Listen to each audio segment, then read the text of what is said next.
Welcome aboard. Stay tuned and subscribe to Han Li's Wuxia Adventures for more thrilling content. Chapter 488.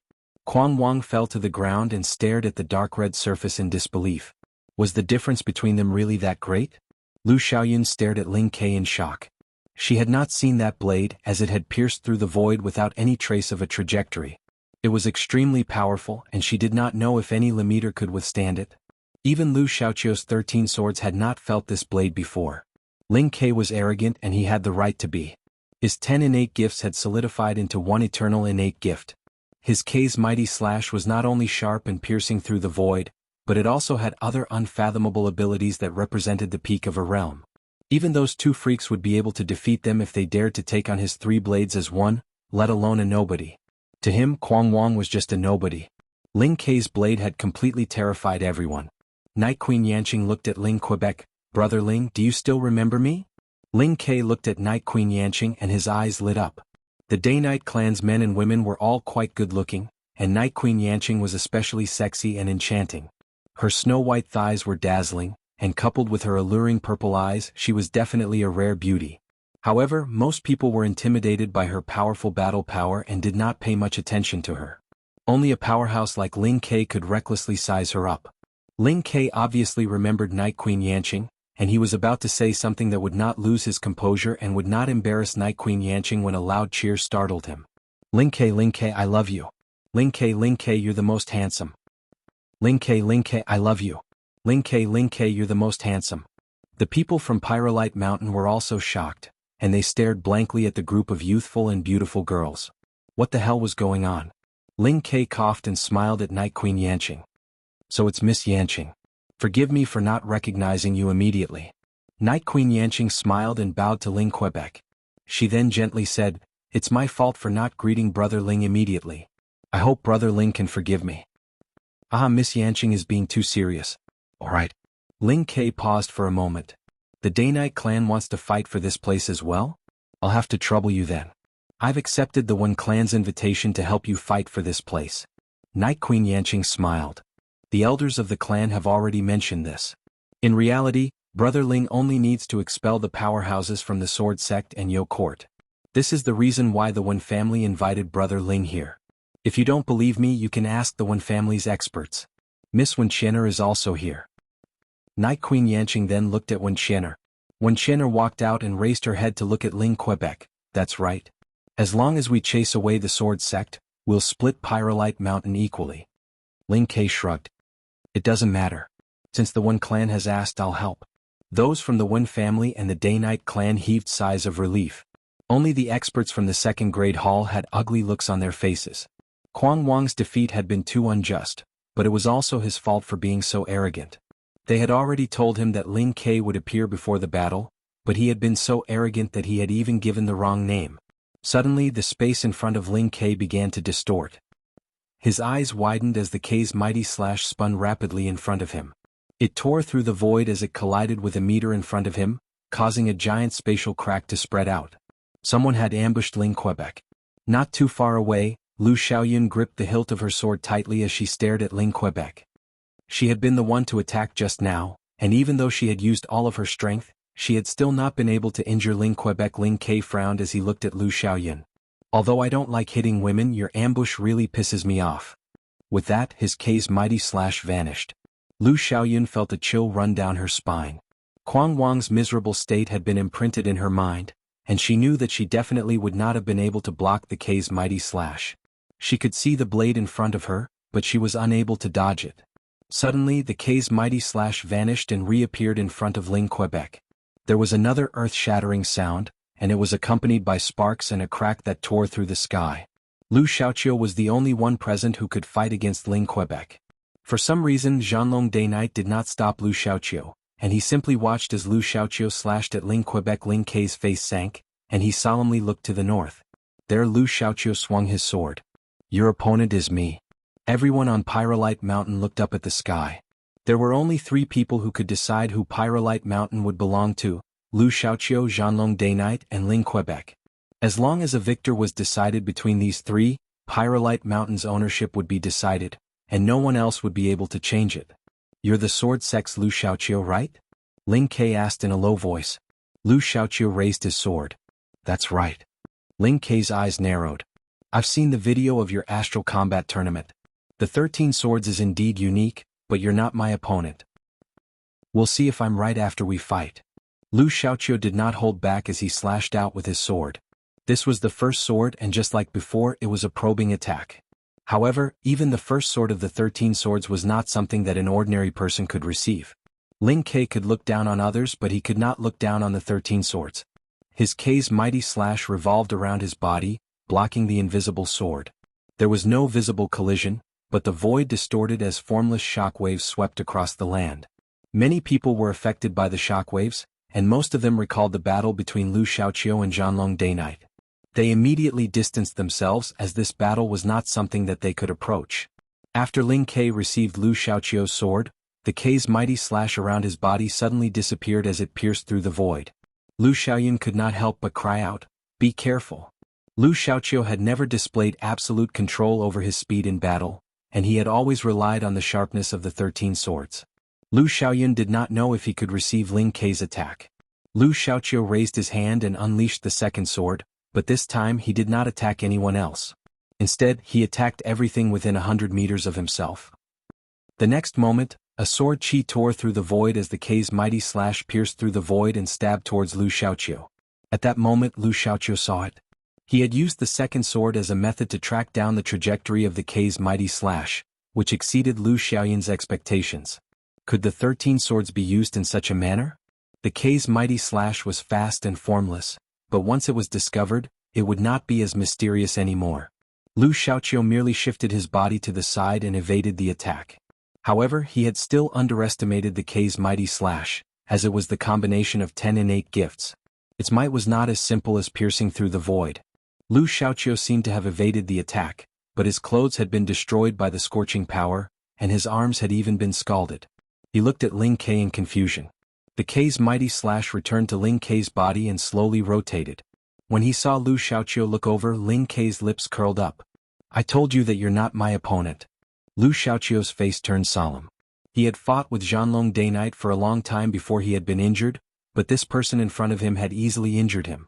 Lu Xiaoqiu did not even know how he had been injured. This was an unprecedentedly strong opponent. It was no wonder why Ling Kei was known as one of the unrivaled leaders of the younger generation. On the battlefield at Pyrolite Mountain, the cultivators from the Sword Sect and the Yo Court could no longer hold on.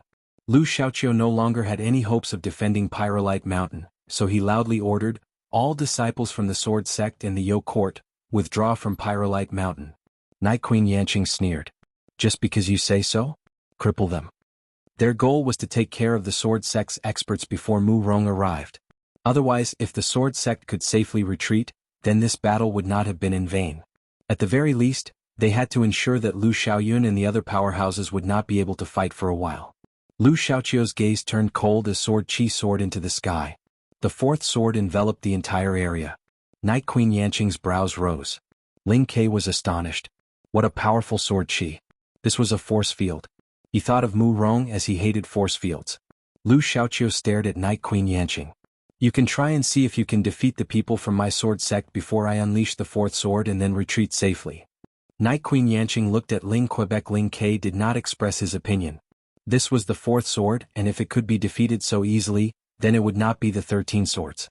Lu Xiaoqiu had clearly indicated that he wanted to perish together with the sword sect.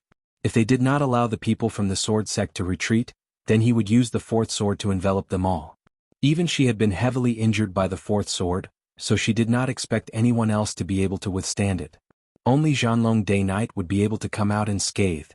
Helpless, Night Queen Yanqing ordered the Day Night clan, second grade hall and everyone else to retreat. She also ordered the people from the Sword Sect and Yo Court to leave. Of course, they also retreated far away, afraid that the fourth sword would land on them. Lu Xiaoqiu did not expect to defeat Ling Kei and Zhanlong Day Night. Protecting the cultivators from the Sword Sect was the limit of what he could do. Now, it all depended on whether or not he could leave in one piece. "It's useless even if I tell your people to leave. Once you're defeated, they won't be able to compete with anyone else on this planet," Ling Kei said. Lu Xiaoqiu watched as everyone left. Lu Xiaoyun looked at Lu Xiaoqiu with a complicated expression. She was not worried about Lu Xiaoqiu's safety. As long as the Day-Night clan and Lingling clan did not want to fight to the death with the sword sect, then they would not kill Lu Xiaoqiu. However, if Lu Xiaoqiu were to bring up the rear, then he would not be able to participate in the upcoming fight for Pyrolite or... Yo Year finally realized that Lu Xiaoqiu was rather manly. "Damn brat, I'll find you," Night Queen Yanqing threatened as she glared at Yo Year. Yo Year pouted. "Old auntie, take care of yourself. Don't sprain your back." Night Queen Yanqing was furious and she glared at Yo Year. Yo Year paused and turned to look at Night Queen Yanqing seriously. She seemed to have discovered something and she exaggerated, "Old auntie, you have a lot of wrinkles." Then she immediately ran off. Night Queen Yanqing was stunned, and she subconsciously touched her face. All women, regardless of whether they were cultivators or not, cared a lot about their appearance and she was no exception. No matter how strong she was, Yo Year's words had pierced her heart. It was already good enough that she had not taken out a mirror on the spot. At the same time, her anger towards Yo Year had reached its peak. The people around them gradually disappeared into the distance. Ling Ke looked at Lu Xiaoqiu. "I didn't sneak attack you out of respect. Now you can go all out. I'm looking forward to the fourth sword." Ling Ke, I love you." Ling Ke, you're the most handsome." Ling Ke, I love you." Ling Ke, you're the most handsome."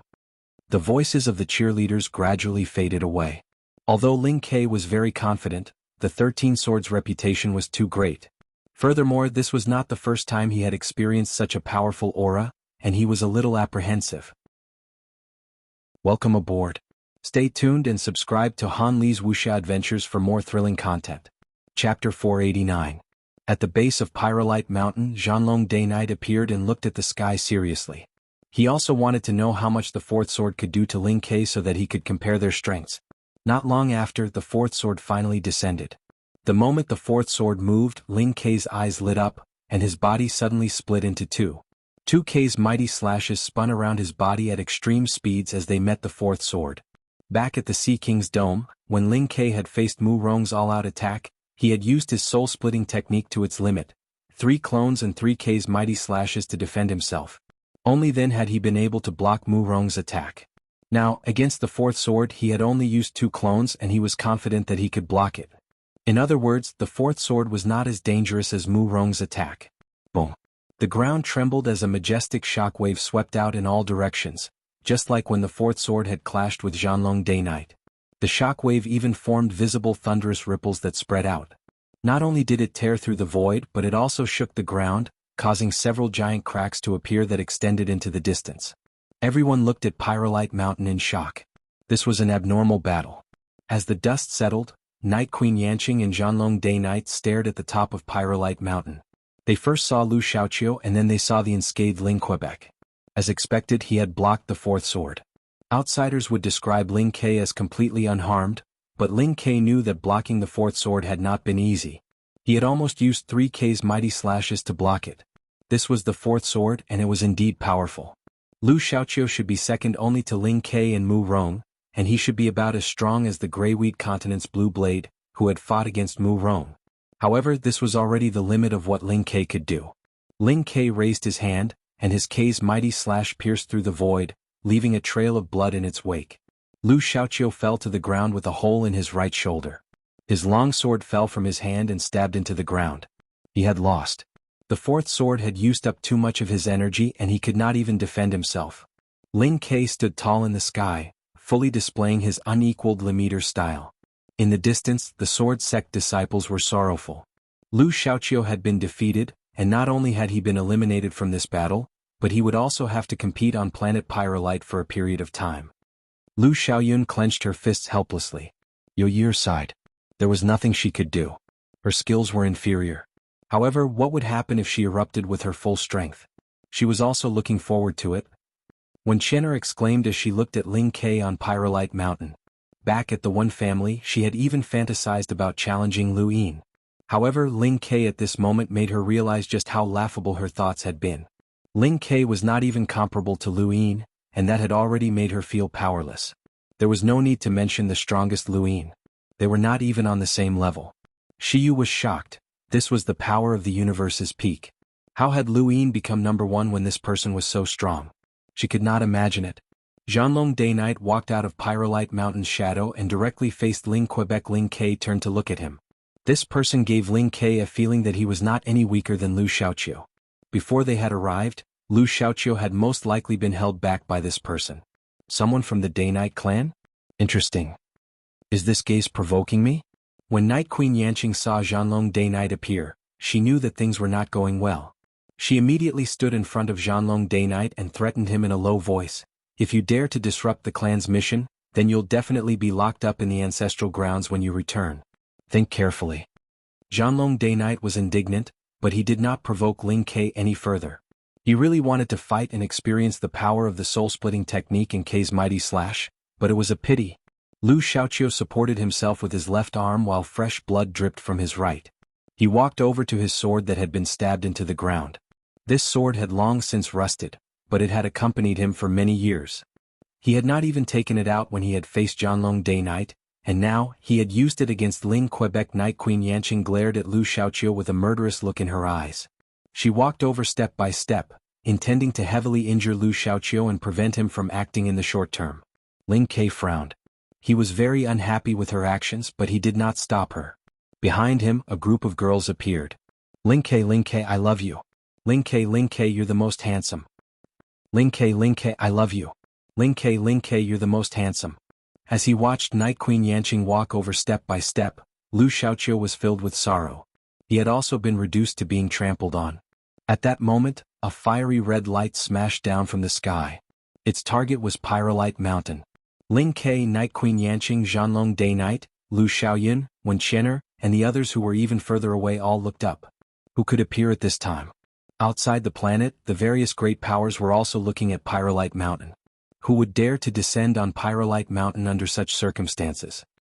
Night Queen Yanqing's heart skipped a beat, and her expression changed. Not good. Could it be? Boom. Not too far away, a fiery red light smashed down. It was a personal spacecraft that emitted a high temperature that distorted the air. Everyone stared at the spacecraft, and soon the cabin door opened. A youth with a calm expression walked out with a wooden flute in his hand. Mu Rong had arrived. Night Queen Yanqing's pupils shrank. Why now? Shouldn't there still be some time before he arrives? Zhanlong Day-Night was shocked. Ling Ke's face darkened. He had been tricked. He felt like he had been tricked. No one had told him that Mu Rong would be coming. If he had known, he would not have come even if he was beaten to death. Bastard, why didn't anyone tell me? Isn't this just embarrassing me? In the distance, Wen Qian'er stared blankly. How could Mu Rong appear so quickly? The Sword Sect must have lied to them. They were smart, but the Sword Sect was not stupid. The Sword Sect had long since anticipated this and had deliberately exaggerated the time difference so that they would lower their guard and wait until Mu Rong arrived. This was going to be troublesome. Lu Xiaoyun heaved a sigh of relief as Lu Yin had finally arrived. Yo Year's eyes widened. Two shockwaves erupted at the same time, forming two visible shockwaves that swept out in all directions. Space tore apart like raindrops as the shockwaves swept out into the distance, leaving countless onlookers dumbfounded. Night Queen Yanqing and Lu Xiaoqiu were both sent flying by the shockwaves.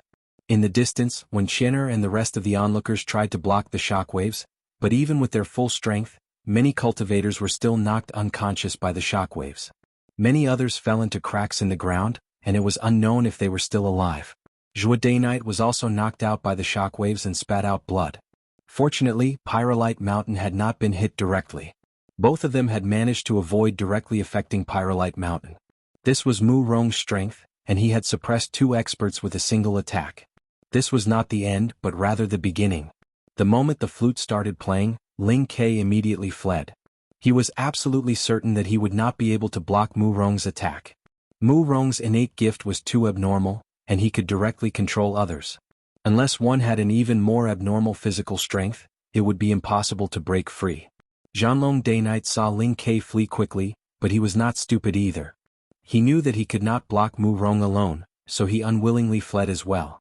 He was very clear about his own strength, and he knew that his attacks were useless against Mu Rong. If he stayed behind, he would only be passively beaten. Mu Rong alone had taken control of the situation. In the distance, Wen Qian'er and the rest had not expected the outcome to be decided so quickly.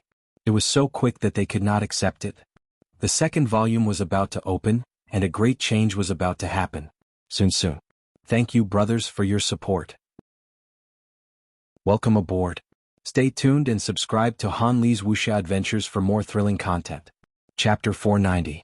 Although there was no clear ranking, Mu Rong should be one of the top 3 leaders in the universe's younger generation. Mu Rong could easily defeat him, and only Yi Xingqian's strength was unknown. However, according to what the 10 arbiters had said, Mu Rong should be stronger than Yi Xingqian. Against such an opponent, this result was not unacceptable. Being able to single-handedly change the situation was the power of a powerhouse. The Day-Night clan, the One family, the Second Great Hall, and the other powers all retreated. Mu Rong did not chase after them, and Lu Xiaoyun and the rest did not have the strength to do so either. They simply allowed them to leave. At this moment, Pyrolite Mountain still belonged to the Sword Sect. With Mu Rong's participation, Pyrolite Mountain would most likely belong to the Sword Sect in the future. Lu Xiaoyun found Lu Xiaoqiu and helped him up. "Are your injuries serious?" Lu Xiaoqiu shook his head. "I'm fine. It's just a shoulder injury. I'll be fine after a few days of rest." Lu Xiaoyun nodded and then looked at Mu Rong while supporting Lu Xiaoqiu. The others also curiously sized up Mu Rong, as not everyone had the chance to meet an absolute powerhouse. To Lemeters, Mu Rong was an absolute powerhouse, and once he broke through to the Explorer realm, he would be at the top of the top 100 rankings. Most people would never meet such a person in their entire lives. Yo Year was especially curious and wanted to chat with Mu Rong, but Mu Rong's face remained cold as he sat alone on Pyrolite Mountain. He was only fulfilling his promise to the Sword Sect and had no interest in anything else, which disappointed Yo Year. After the battle on Pyrolite Mountain ended, the Sword Sect heaved a sigh of relief. Fortunately, Mu Rong had arrived in time. Night Queen Chuyu, Karthika, and the rest felt that it was a pity. However, losing Pyrolite Mountain was not what angered Night Queen Chuyu the most. She was more furious about Ling Ke, who had actually run away. Night Queen Chuyu was not clear about the battle between Ling Ke and Mu Rong, and she assumed that he had been scared off by Mu Rong's name. She was so angry that her entire body trembled. "Have you still not found a way for explorers to enter planet Pyrolite?" Night Queen Chuyu shouted, and the Day-Night clan's spacecraft trembled. The Day-Night clan members were terrified. "Not yet, please forgive us." "A bunch of trash," Night Queen Chuyu said coldly as she stared at planet Pyrolite. With Mu Rong overseeing things, Pyrolite Mountain was out of the question. Ling Ke was also helping the One family, which meant that even if a place with pyrolite or reserves comparable to or slightly smaller than Pyrolite Mountain was discovered, it would not be the Day-Night clan's turn to obtain it. Since when had the Day-Night clan been reduced to a third-rate clan? Night Queen Chuyu could not accept this, and she thought back to Lu Yin. If he was willing to help the Day-Night clan, then the situation would change once again. Unfortunately, his status was sensitive, and it would be troublesome to threaten him directly. The battle at Pyrolite Mountain had been witnessed by the various organizations in outer space. Naturally, there were also some organizations who had recorded a portion of the battle. After leaving the Astral Wilderness and arriving in North Castle Weave, they selected a portion of the footage and uploaded it onto the network. There was never a lack of people in the universe who enjoyed watching other people's fights. With so many Lemeter geniuses gathered on planet Pyrolite, more than one person had uploaded their videos, which caused a heated discussion. Of course, no one dared to reveal the location of the battle or the reason for it, so it remained a secret even though countless organizations already knew about it. Xenu Star had recovered ever since Karthika had left, and it had become prosperous once again. There was finally something that attracted Hai Chi-Chi's attention, which allowed Lu Yin to temporarily break away from her. However, 2 days later Hai Chi-Chi appeared in front of Lu Yin again, which gave him a headache. "What's wrong now?" Hai Chi-Chi anxiously replied, "Hurry up and go online. Someone uploaded a lot of videos of Lemeter battles and Mu Rong is in one." Lu Yin was shocked. "Mu Rong? Lemeter battles? Could it be planet Pyrolite?" He immediately activated his gadget and saw a series of videos that dominated the screen. It was hard not to see them. Lu Yin clicked on the video at the top and saw that it was Mu Rong fighting against 2 opponents by himself, forcing back Ling Ke and Zhanlong Day-Night. Lu Yin was not surprised that Mu Rong had such strength. He looked at the dark red battlefield in the video. Was that planet Pyrolite? Wait, Zhanlong Day-Night? Lu Yin's expression changed. Why would Zhanlong Day-Night appear on planet Pyrolite? Hadn't he been thrown to the Reverend King's residence? Lu Yin's eyes flickered as he watched the battle in the video, and he unconsciously clenched his fists. Zhanlong Day-Night, Ming Zhaoshu, Shenwu Continent, and the Day-Night clan. Zhanlong Day-Night had definitely been able to leave Shenwu Continent because of Ming Zhaoshu, or else he would not have been able to escape. His worst fears had come true. Ming Zhaoshu had found an even stronger partner, the Day-Night clan. Lu Yin was apprehensive, but he did not have the time to watch the video. His mind was filled with thoughts of Shenwu Continent and Ming Yen. If Ming Zhaoshu and the Day-Night clan formed an alliance, then Shenwu Continent would quickly undergo a huge change. What would happen to Ming Yen? Lu Yin did not care if Shenwu Continent was given to the Day-Night clan. What he cared about was Ming Yen. The way he saw it, the most precious thing on Shenwu Continent was Ming Yen, and Ming Zhaoshu would not use her as a bargaining chip. If Ming Zhaoshu could do this to Lu Yin, then he could also do the same to Zhanlong Day-Night. That was how it was when you liked someone. You would always assume that everyone else liked you, and Lu Yin was no exception. Right now, he was most worried that Ming Zhaoshu would use Ming Yen as a bargaining chip for his cooperation with the Day-Night clan. Even though the possibility of that happening was very small, Ming Yen was just too beautiful and attractive, and Lu Yin could not help but think that way. "Hey, what are you thinking about?" "Keep watching," Hai Chi said. Her words woke Lu Yin up. He really wanted to go to Shenwu Continent to clarify things, but with his current strength he might not be safe there. Furthermore, now was not the time, as he did not have the ability to take Ming Yen away. The most important thing right now was to find Zhanlong Day-Night and ask him about it. Lu Yin took a deep breath, as there was no point in thinking too much. He calmed down and thought things through. He closed his eyes and exhaled before continuing to watch the video. The second video was of Ling Ke and Lu Xiaoqiu's fourth sword battle. The video had been edited, and there was no explanation or dialogue. It only showed the battle and its outcome. This video caused a huge commotion. Ever since the Astral Combat Tournament, Lu Xiaoqiu's reputation had skyrocketed. His loss to Ling Ke had caused a lot of discussion, and many people had left comments below the video. The 13 swords isn't that great. He lost everywhere. He lost to Lu Yin in the Astral Combat Tournament, lost to that woman from the Technocracy in the Tournament of the Strongest, and now lost to that pretentious guy. Don't spout nonsense. The 13 swords is very strong, but his opponent is even more abnormal. That woman from the Technocracy is the representative of an entire astral domain, and that pretentious guy is one of the 4 unrivaled Lemeters. Apparently, Lu Yin even defeated Mu Rong and is the #1 Lemeter in the universe. Lu Xiaoqiu's loss is not unjustified. I heard that there's an inheritor of the 13 swords among the 10 arbiters. I feel like this Lu Xiaoqiu is just a simplified version, and that person is the true inheritor of the 13 swords. The 13 swords shouldn't have been beaten so badly. Wait, previous poster who said that Mu Rong lost to Lu Yin. That's just a rumor. Although there are many people spreading it, it's definitely just a rumor. I don't believe it.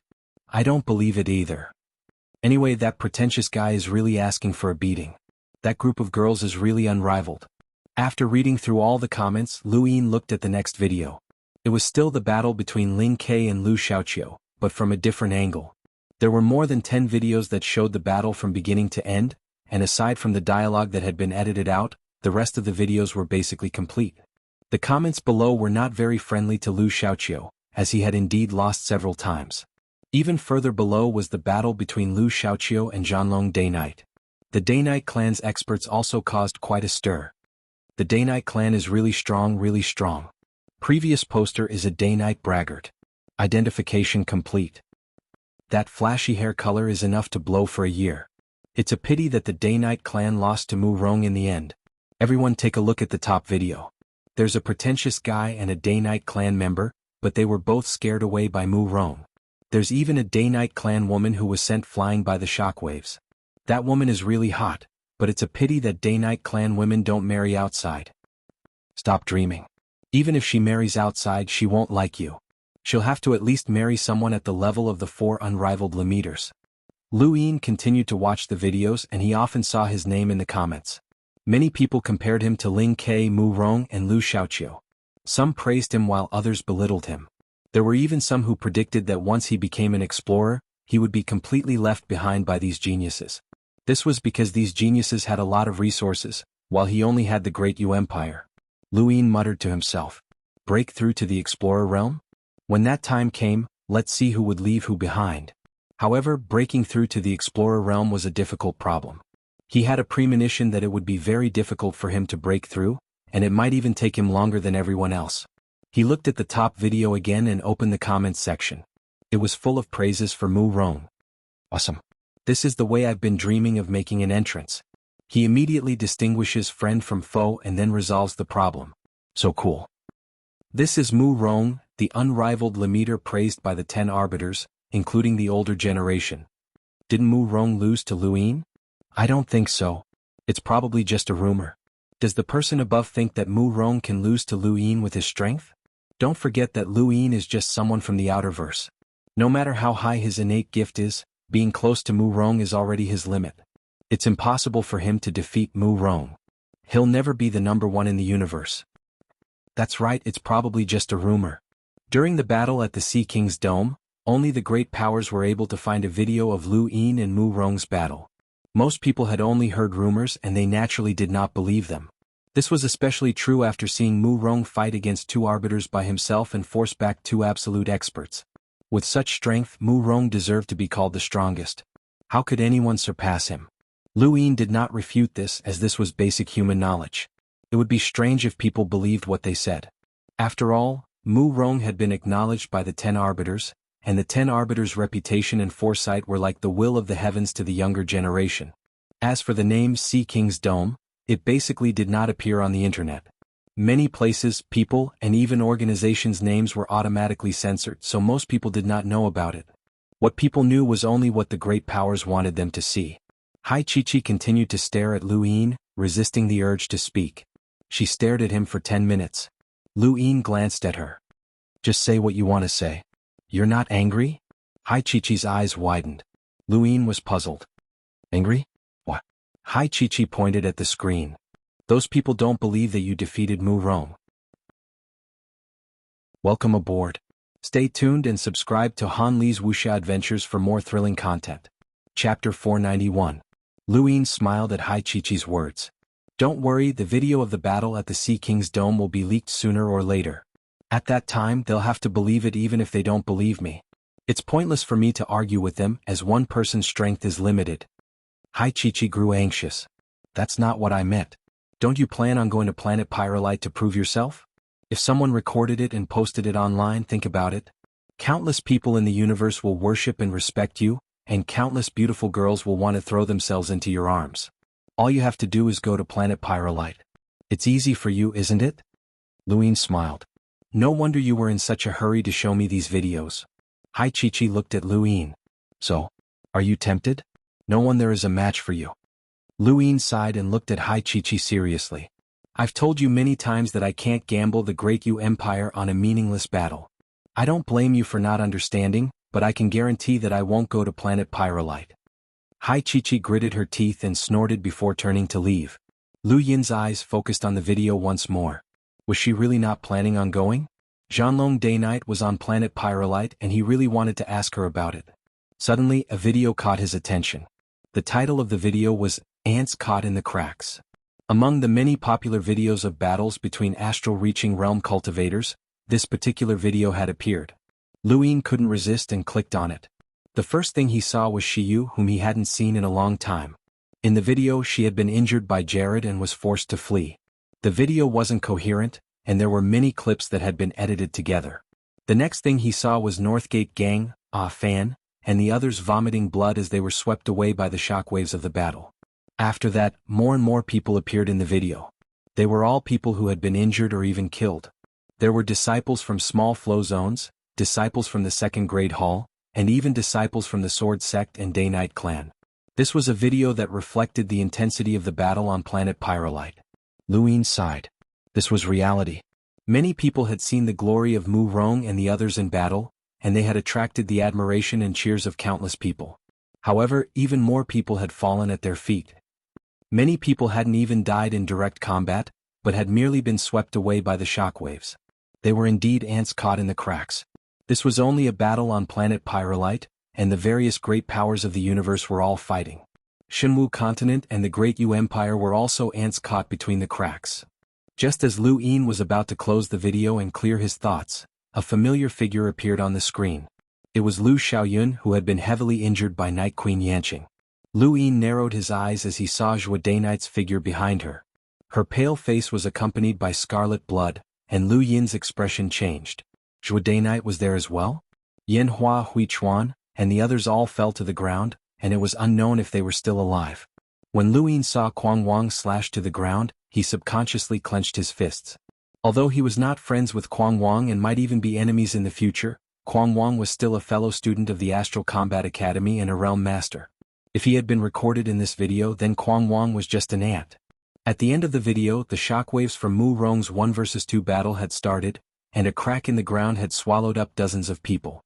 Lu Yin's pupils shrank when he saw the final scene, where Zhou Day Knight had been heavily injured once again. She was also his Sr. Han Li's Wuxia Adventures editor, and he also had indescribable feelings for her. Did he pity her? He did not know. Forget it, let's not think about it anymore. Since I've decided to go to planet Pyrolite, I won't think too much about it. He contacted Hai Chi-Chi again, but she still did not pick up. She was still angry. Lu Yin sent her a message. Go to planet Pyrolite.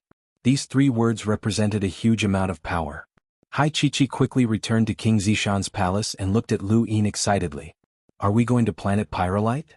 Lu Yin looked at her seriously. Sure, but you have to promise me 2 things. What's the trouble? Hai Chi-Chi asked. First, I need Hai Dashao to promise to protect the Great Yu Empire. I'm talking about publicly supporting the Great Yu Empire's unification of Frostwave Weave. Hai Chi-Chi was puzzled. My second brother? There's no need for that. I can ask father to step in. Lu Yin shook his head. It can't be the Sea King. It has to be Hai Dashao. Hey, are you stupid? My second brother might be 7th on the top 100 rankings, but he can't represent the Sea King's dome. Even if he promises to support the Great Yu Empire, it won't be much of a deterrent to the Day-Night clan. At most, it will make them fear us to an acceptable extent, but it won't restrict them. That's enough. Lu Yin was certain. Hai Chi-Chi thought about it. All right. I'll have my second brother publicly support the Great Yu Empire's unification of Frostwave Weave, but only in his own name. It won't involve the Sea King's dome. Father won't allow us to interfere in the conflicts between the innerverse and outerverse powers. Lu Yin nodded. He wanted the various powers to have some misgivings about the Sea King's dome when dealing with him. Even if Hai Dashao couldn't represent the Sea King's dome, he was still the Sea King's son and no one could ignore him. As long as Lu Yin didn't interfere with the various powers' core interests, Hai Dashao's presence would be enough to protect the Great Yu Empire. Lu Yin was only there to save someone, not steal the ore. All right. The second thing is that you have to follow me. You can't leave me, Lu Yin said seriously. Hai Chi-Chi frowned. She was very reluctant, but she still agreed. She glared at Lu Yin. Is there anything else? If there's nothing else, I'll contact my second brother. Lu Yin nodded. Not long after, Hai Chi-Chi put down her gadget and made a success gesture. Lu Yin relaxed as he had been afraid that the Sea King wouldn't agree. Hai Dashao had specifically mentioned the pyrolite ore as a betrothal gift, which proved that the Sea King's dome needed pyrolite ore. Now, it seemed that the Sea King's dome wasn't determined to obtain the pyrolite ore. That was good, as at least no one was forcing Lu Yin to fight for it. Now, all he had to do was wait for Hai Dashao to publicly announce that he was personally supporting the Great Yu Empire. Right now, he needed to borrow another power to enter planet Pyrolite without attracting the attention of the Day-Night clan or the Sword Sect. This power could only come from Northline Flow Zone. Many people from Northline Flow Zone were in the Astral Wilderness. Lu Yin tried to contact Lily Ann, but he was unable to do so. However, he could use the 10 Arbiters Council's interface to contact the person in charge of Northline Flow Zone's Shanggu Academy and ask him to contact the Lily family. This process would take some time, but Lu Yin believed that as long as the Lily family knew that he was going to planet Pyrolite and that he was borrowing their identity, they would be more than happy to oblige. There was no need to wait on Xenu Star, so Lu Yin gave Hua Qingshan a few instructions. He then took Hai Chi-Chi into a collapsible spacecraft and headed towards North Castle Weave. Hai Dashao moved quickly, and in less than an hour, his promise had attracted the attention of countless people. This girl's speed was not inferior to his flash, and this speed alone was enough to guarantee her safety as long as she didn't run into someone like Mu Rong. Many people around him exchanged glances, and when they noticed that Lu Yin was distracted, they all attacked at the same time. Lu Yin moved. He raised his hands and waved his arms, causing the crowd to only see afterimages of his arms before he was sent flying by a powerful force. Lu Yin instantly cleared out an area of 100 meters around him, displaying his overwhelming strength.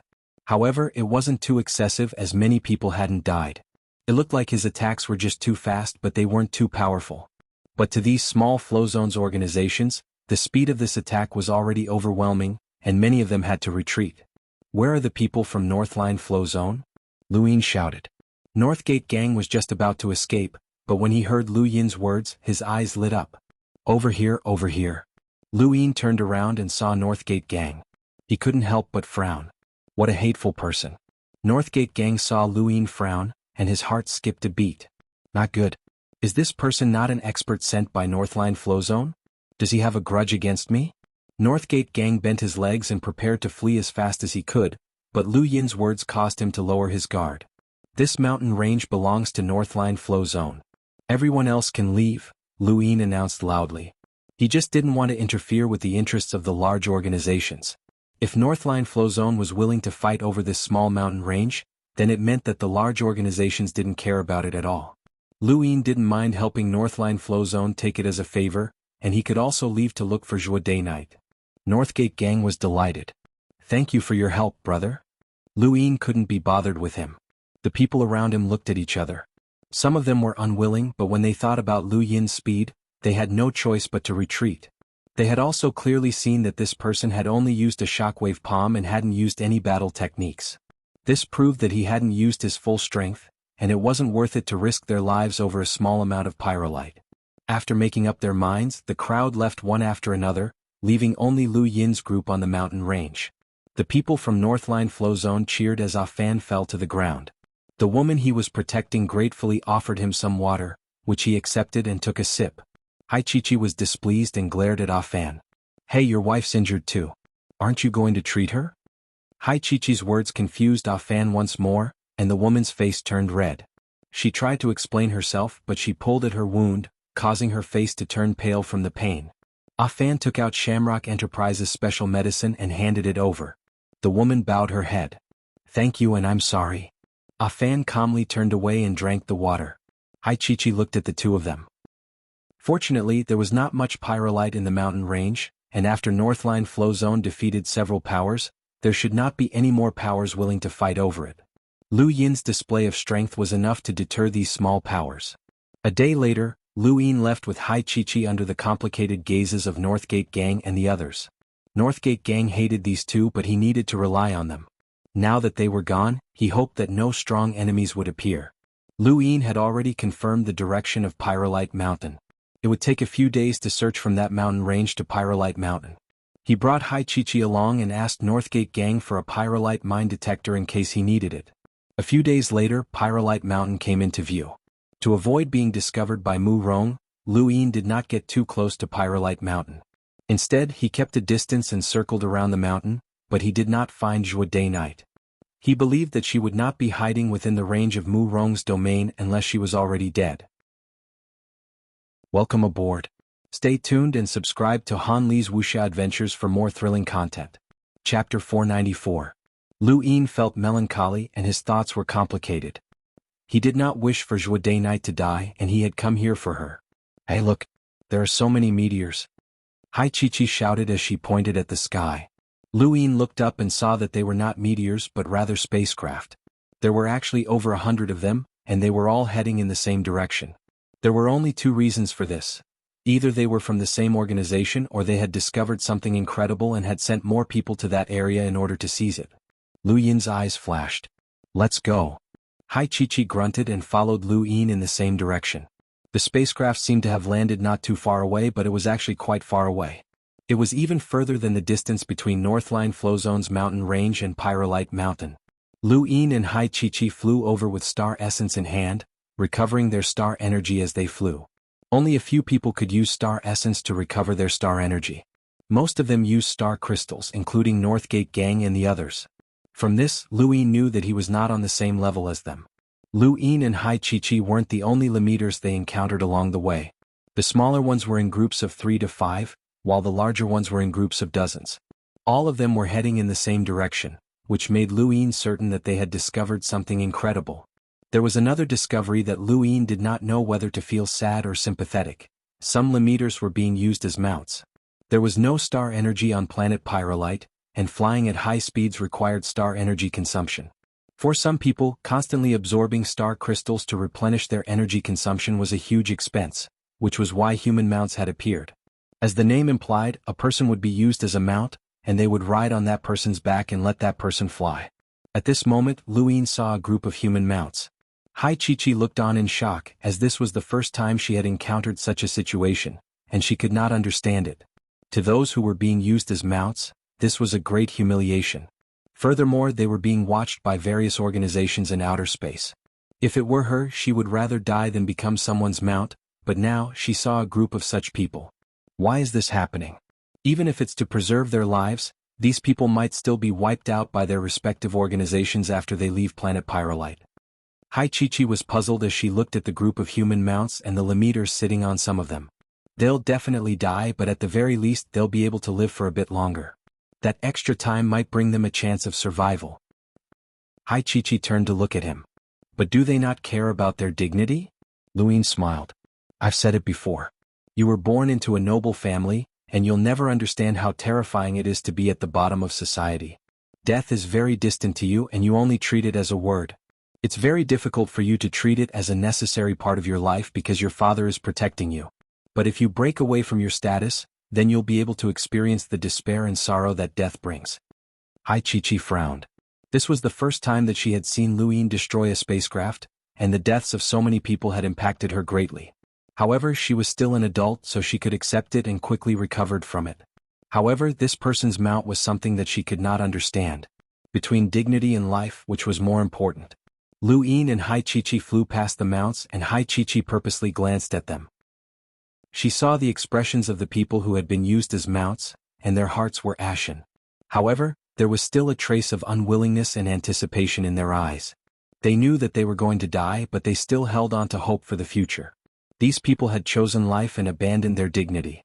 Hai Chi did not know if these people had made the right choice, but she had no right to judge them because their lives were not hers. She turned around and took a deep breath, intending to forget those gazes. Suddenly, scorching flames swept through the sky, forming a wall of flames that blocked Luin and Hai Chi's path. The two of them stopped and looked in the direction of the mounts, where the flames were coming from. The mounts surrounded Luin and Hai Chi, and in the middle, one of them flew out.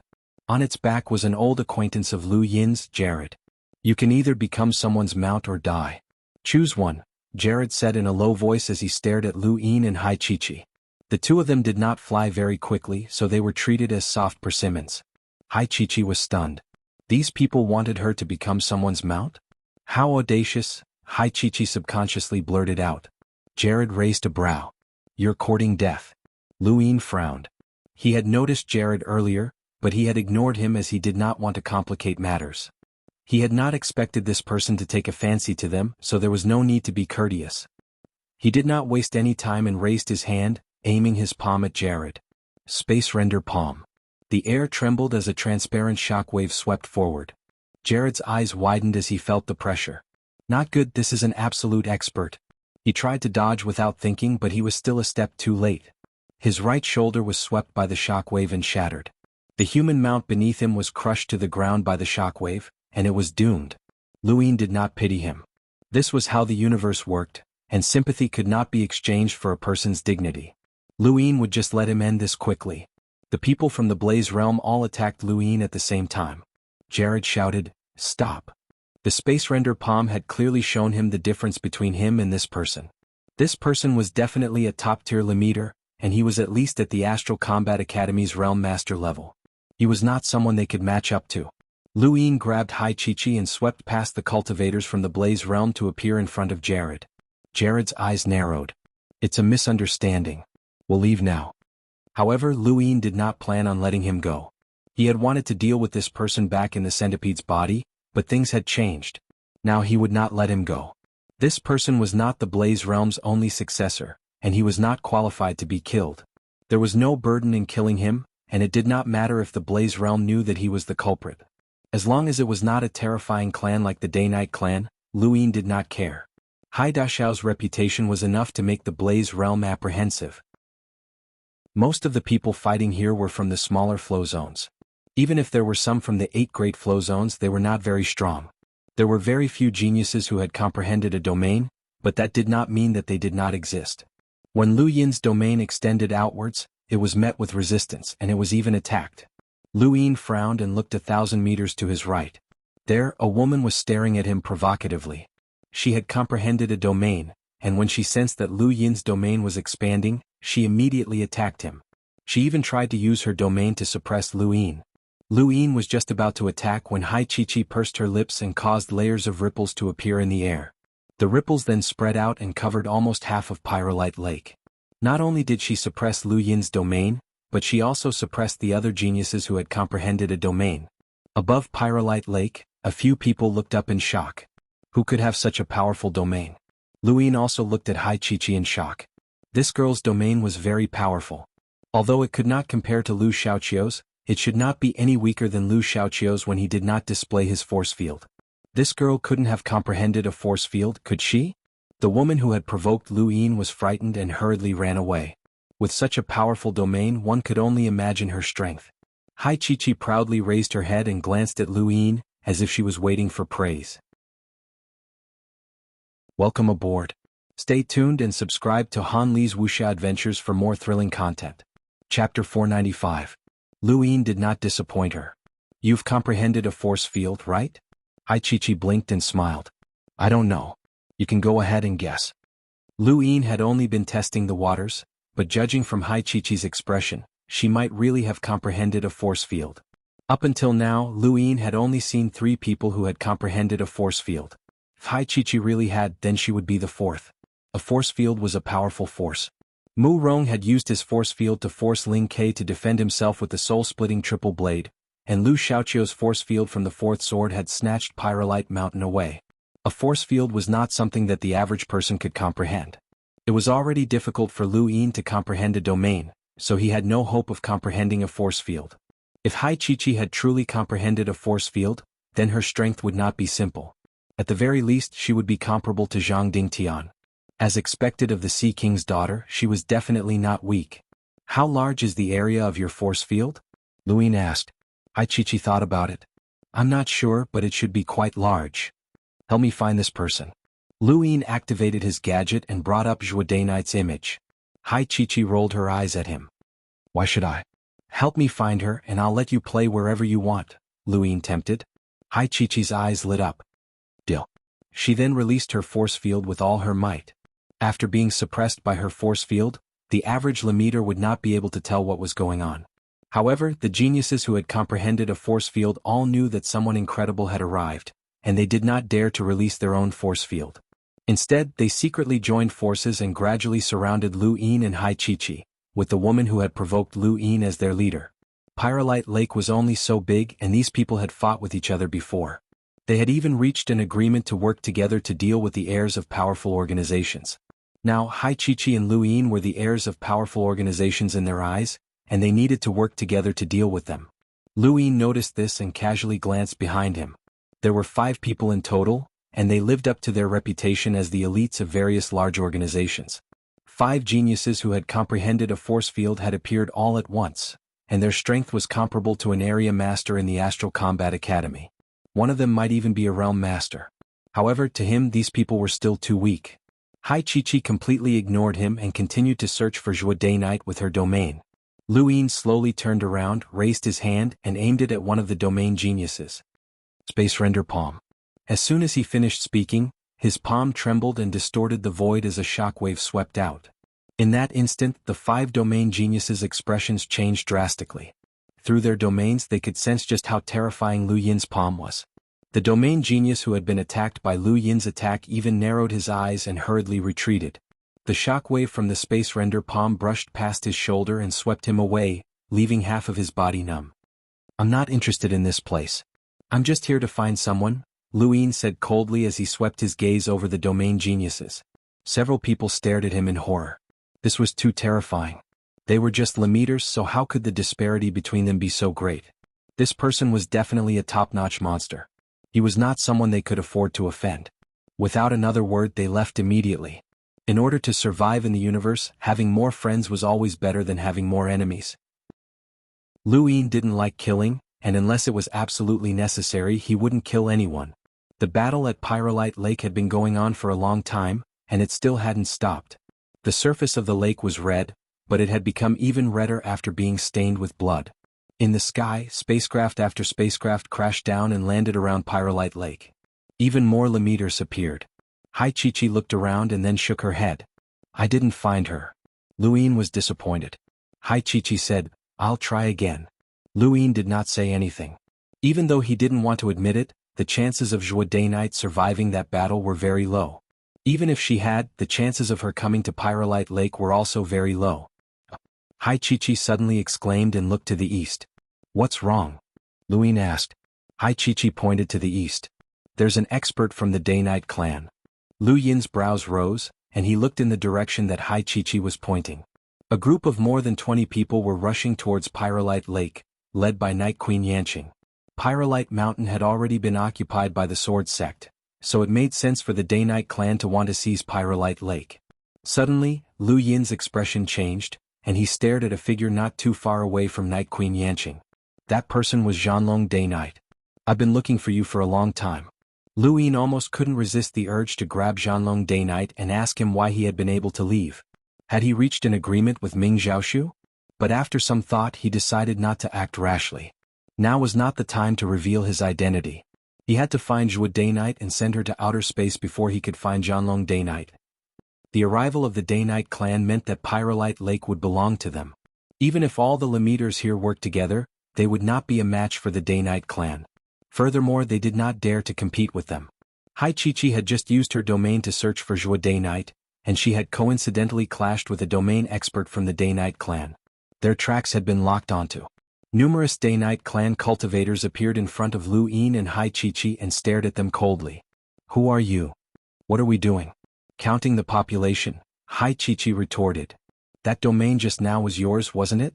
The Daynite clan cultivator stared at Hai Chi cautiously. Hai Chi pointed at Lu Yin. Lu Yin was speechless. It wasn't like they couldn't sense it. The Daynite clan cultivator frowned. I don't care who you are. Pyrolite Lake has already been taken over by the Daynite clan. Leave immediately. Lu Yin did not want to reveal his identity, so he pulled Hai Chi away. But at that moment, Night Queen Yanqing came over. Although she had not comprehended a domain, she could still sense the power of Hai Chi's domain. The fluctuations that had flashed past had shocked her. Wait. Night Queen Yanqing blocked Lu Yin and Hai Chi's path. She glanced at Lu Yin and then at Hai Chi. Who are you? Hai Chi rolled her eyes. Your Daynite clan specializes in counting the population. Who we are is none of your business. Good dogs don't block the way. Lu Yin sighed. They were about to fight. This brat's ability to provoke others never disappointed. Sure enough, Hai Chi's words angered the Daynite clan members, and Night Queen Yanqing's brows jumped. Little brat, you lack discipline. I'll teach you a lesson on behalf of your parents. Although Hai Chi's words were vicious, she would not provoke others all the time. However, she was especially displeased with Night Queen Yanqing, especially with her large breasts. They had been an eyesore in the videos, so she was particularly aggressive. There's no need for that. It's obvious that you're an elder and old auntie. Night Queen Yanqing's anger completely exploded. The words old auntie reminded her of Yo Year, as that brat had called her that. Another person had appeared in front of her, and Night Queen Yanqing subconsciously combined Yo Year and Hai Chi together. Her four-line battle force suddenly erupted, and her purple eyes flashed as she punched Hai Chi. She wanted to make these two brats pay a heavy price. Hai Chi curled her lips, and the void around her body trembled. Her domain caused Night Queen Yanqing's movements to falter, and a roar that sounded like the roar of the sea swept past.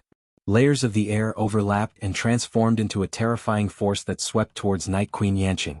Night Queen Yanqing's fist was unstoppable, and it tore through the domain as she grabbed at Hai Chi. Hai Chi immediately looked at Lu Yin and blinked pitifully. Lu Yin had no choice but to grab Hai Chi and lift his foot. He instantly swept past Night Queen Yanqing and rushed into the distance. Night Queen Yanqing's attack had missed and she was shocked. She suddenly turned back to stare at Lu Yin. His speed was terrifying. Even further away, above Pyrolite Lake, Zhanlong Daynite also looked over. What speed? Interesting. His eyes gradually filled with battle intent. Lu Yin knew that he could not wait any longer, or else Zhanlong Daynite would attack. Thus he grabbed Hai Chi and prepared to leave. Wait. I have a question. Hai Chi struggled in Lu Yin's grasp. Lu Yin stopped. What's the question? Hai Chi looked at Night Queen Yanqing and pointed at her breasts. Those two lumps of yours are fake. They're drooping. Drooping. Above Pyrolite Lake, countless people stared blankly at Hai Chi.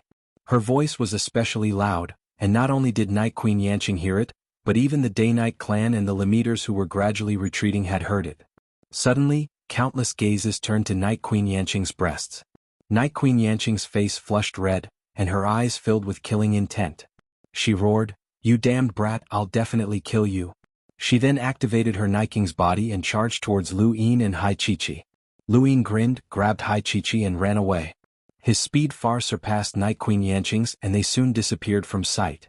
Because of Hai Chi's words, Zhanlong Day-Night had subconsciously looked at Night Queen Yanqing's breasts, which had prevented him from attacking in time. Night Queen Yanqing howled madly in midair, and an enormous amount of star energy swept out in all directions. She was furious, she had never been so furious before. In the distance, Lu Yin stared at Hai Chi in amazement. For some reason Hai Chi seemed especially lofty to him at this moment. Language was an art, and Hai Chi's words were a weapon of mass destruction. "Seventh bro, I've suddenly realized that I like this brat a lot. In the future when we run into any enemies we can just get her to taunt them. I guarantee that they'll die from anger," the ghost monkey said with a strange smile. Lu Yin seriously considered the monkey's words, and they were not without reason. Welcome aboard. Stay tuned and subscribe to Han Li's Wuxia Adventures for more thrilling content. Chapter 496. There were times when Zhanlong Day-Night admired this woman. She was bold, stubborn, and unwilling to admit defeat. She was despicable and jealous, but she also worked hard to improve herself. She was a woman who was full of contradictions, and she had caused him to be imprisoned in the mausoleum. Logically speaking, he should hate her, but for some reason he could not bring himself to do so. Instead, he felt a little sad for her. Everything she had done was to be worthy of her brother, Arbiter Jinwu. Arbiter Jinwu was the pride of the entire Day-Night clan, and he was the greatest genius in the history of the clan. Even someone as crazy as Zhanlong Day-Night had to admit that Jinwu was a genius that could not be surpassed. With such a brother, Night Queen Yanqing's life was very tiring. Enduring the countless gazes, the cultivators gradually retreated. Night Queen Yanqing stood in place and stared into the distance. She coldly ordered, "Start mining immediately." The Day-Night clan members hurriedly complied. Half a day later, there were no more cultivators from the other powers around Pyrolite Lake, and no more spacecraft descended from the sky. However, Zhanlong Day-Night and Night Queen Yanqing did not relax. If they wanted to completely occupy Pyrolite Lake, they still had to deal with Ling Quebec. The other powers did not dare to compete with the Day-Night clan, but the One family was different. They were originally the ruling family of the erudite flow zone, and their strength was not any weaker than the Day-Night clans. They had also invited Ling Ke to help them so they could not deal with him. Night Queen Yanqing did not have any confidence in Ling Quebec. Even if the Day-Night clan joined forces with the Second Grade Hall's experts, they would not be able to deal with him. Now, it all depended on how they negotiated with Ling Quebec. Hopefully, he would not come. Lu Yin took some time to capture a Day-Night clan member and interrogate him about Zhou Day-Night's whereabouts. He learned that Zhou Day-Night had been abandoned and that her fate was unknown, but she should still be around Pyrolite Mountain. Lu Yin guessed that she might be hiding underground, and that she was very close to Pyrolite Mountain. He should have gotten closer, but it was a pity. He did not have time to think too much about it, so he brought Hai Chi back to Pyrolite Mountain. Hai Chi was not happy as she had already been to Pyrolite Mountain. She wanted to go somewhere else to play, but she could not do anything about Lu Yin's tyranny. She could only attack him with her venomous tongue, and Lu Yin pretended not to hear her. About half a day after the two left Pyrolite Lake, they suddenly landed. Up ahead, a figure rushed towards them at high speed. It was Ling Quebec. When he saw Lu Yin and Hai Chi, he didn't pay them any attention. However, he did praise Hai Chi's appearance and he raised an eyebrow and flashed a charming smile. Hai Chi suddenly exclaimed, "Narcissist." In the sky, Ling Ke's figure paused as he stared blankly at Hai Chi before descending. Lu Yin was speechless. He'd gotten himself into trouble again. "Miss, what did you just say?" Ling Ke asked. Hai Chi said, "Narcissist." "Oh, it's whoever answers." Ling Ke pursed his lips and his expression did not look too good. Ever since it had been revealed that he had spent money to hire the support team back in the Starfall Sea, there had been quite a few people talking about him behind his back. However, Hai Chi was the first person who had dared to call him a narcissist to his face. "Miss, you should know your limits. Be careful of what you say. Just like what you told Mu Rong." Hai Chi asked innocently. Ling Ke choked and rolled his eyes. He looked at Lu Yin. Teach her well. Ling K, don't hit women, but I won't go easy on you. Hai Chi was just about to speak when Lu Yin covered her mouth. Got it. Sorry, this woman doesn't think before she speaks. She mistook me for someone else. Don't mind her, don't mind her. Ling K glanced at Hai Chi again and felt that it was a pity. She was quite a beautiful woman. With that in mind, he soared into the sky and left. Only after Ling K was far away did Lu Yin release his hand. Hai Chi gasped for breath and glared at Lu Yin. Hey, are you trying to suffocate me? Are you trying to anger me to death? Lu Yin retorted. Hai Chi was furious. I was just speaking the truth. Didn't you see that he was deliberately teasing me? But you shouldn't have said such nasty things. I don't want to reveal my identity. What if he attacks me? Everyone will know who I am. I don't care. It's wrong of him to tease me, and he even dared to teach me a lesson. Help me beat him up. No, you can't reveal your identity. Lu Yin, I'm breaking up with you, you coward. Lu Yin was speechless. He grabbed Hai Chi and left. Hai Chi was furious and shouted loudly, but Lu Yin used his star energy to block out her voice. They were about to reach Pyrolite Mountain, but Hai Chi was still unwilling to give up. Lu Yin said, help me find that person and I'll let you have your fun. Hai Chi could not resist the temptation and agreed. Lu Yin warned her, Mu Rong is at Pyrolite Mountain. Your domain is child's play to him. Be careful and don't get too close. Search slowly, especially underground. Got it. Hai Chi grew impatient and carefully released her domain. She was not stupid, and she was not stupid enough to compete with Mu Rong in terms of domain. Lu Yin hoped that he would be able to find Zhuo Day Night this time. Otherwise he really did not know where to start. He just hoped that she was not dead. In outer space, Granny Chan, Lily N, and the other higher-ups of Northline Flow Zone looked towards the vicinity of Pyrolite Mountain. They looked at Lu Yin and Hai Chi, but they did not know what they were doing. Only Lillian knew that Lu Yin had mentioned that he had come to planet Pyrolite to save someone. Could that person be hiding near Pyrolite Mountain? Soon, everyone in Northline Flow Zone shifted their gazes away from Lu Yin and towards Pyrolite Lake. Ling K should have arrived, and a great battle was about to begin. However, after a while, someone said with uncertainty, Ling K is running in the opposite direction. Lillian blinked. It really did seem like he was running in the opposite direction. He couldn't have gotten lost, right? Someone asked strangely. It's possible. Pyrolite Lake is too far away from his current location, and there are scattered pyrolite ores all around. It's impossible to pinpoint his exact location. The One family is rushing towards Pyrolite Lake. If Ling K isn't there, then the One family will be in trouble. The Day-Night clan will cripple the One family first. Then even if Ling K arrives, the One family won't have anyone left. In outer space, the various great powers realized that Ling K had run in the opposite direction. The One family was the most anxious, as Wen Qian'er and the others were already very close to Pyrolite Lake. Wen Kitchen, an elder of the One family, widened his eyes as he stared at Ling K on the screen. He could not hold back any longer, so he tore through the void and appeared outside of planet Pyrolite. He wanted to shout for Ling K, but the moment he appeared, Night Queen Chuyu appeared and looked at him smugly. You're not allowed to attack the juniors who leave planet Pyrolite, and you're not allowed to interfere with the battles on planet Pyrolite. These are the rules. Wen Kitchen, you're not thinking of violating them, are you? Wen Kitchen's face twitched and he sighed helplessly. No, I'm just taking a walk. Alright, then I'll accompany you for a walk, Night Queen Chuyu said. She was worried that Wen Kitchen would tell Ling Quebec. Generally speaking, a powerhouse at the cruiser realm or above would be able to spread their words throughout the entire planet. In order to prevent the pyrolite on planet Pyrolite from exploding due to the shockwaves generated by a powerhouse's words, the various great powers had long since established a set of rules. One of the rules was that no one was allowed to speak about the situation on planet Pyrolite outside of outer space. Wen Kitchen glanced at Night Queen Chuyu and then returned to the One family spacecraft. He helplessly stared at the screen, but Ling K had already run in the opposite direction and was not coming back. He wanted to send someone to planet Pyrolite to inform Ling K, but there was not enough time. Furthermore, he did not know where Ling K had run off to, and they had not agreed on a rendezvous point. Even if he sent someone, they might not be able to find Ling K on the vast planet Pyrolite. No matter how many people he sent, it would be pointless. Besides, they were fighting for time. They had to get Ling K back before Wen Qian'er and the others reached Pyrolite Lake. With Ling K's extreme speed, he might be able to catch up. Mira also stood in front of the screen with a helpless expression. Ling K was too unreliable, and it would be great if Lu Yin could help. Suddenly she thought of an idea and she told the One family about it. Not long after spacecraft flew towards planet Pyrolite and landed at Pyrolite Lake. Since they were not allowed to speak, the One family used a spacecraft to do so, and they directly indicated where they would land. Not only that, but the spacecraft also formed words at the intersection between the sky and outer space. Lake opposite.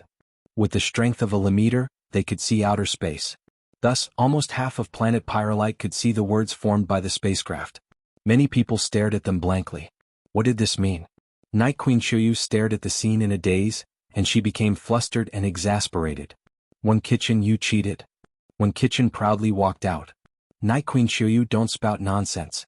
When did I cheat? I just send people to planet Pyrolite normally. What? Are the rules restricting the number of people who can enter planet Pyrolite? Night Queen Shuyue was furious, but the One family had not violated any rules, so there was nothing she could do. The various powers were watching the One family's performance, but Ling Ke did not see it.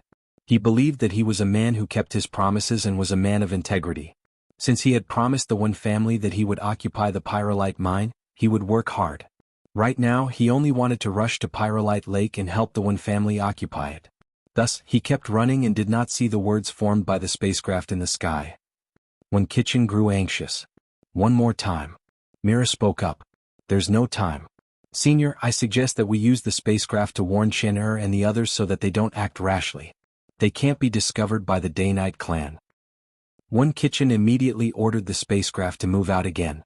Very quickly, spacecraft after spacecraft flew towards planet Pyrolite.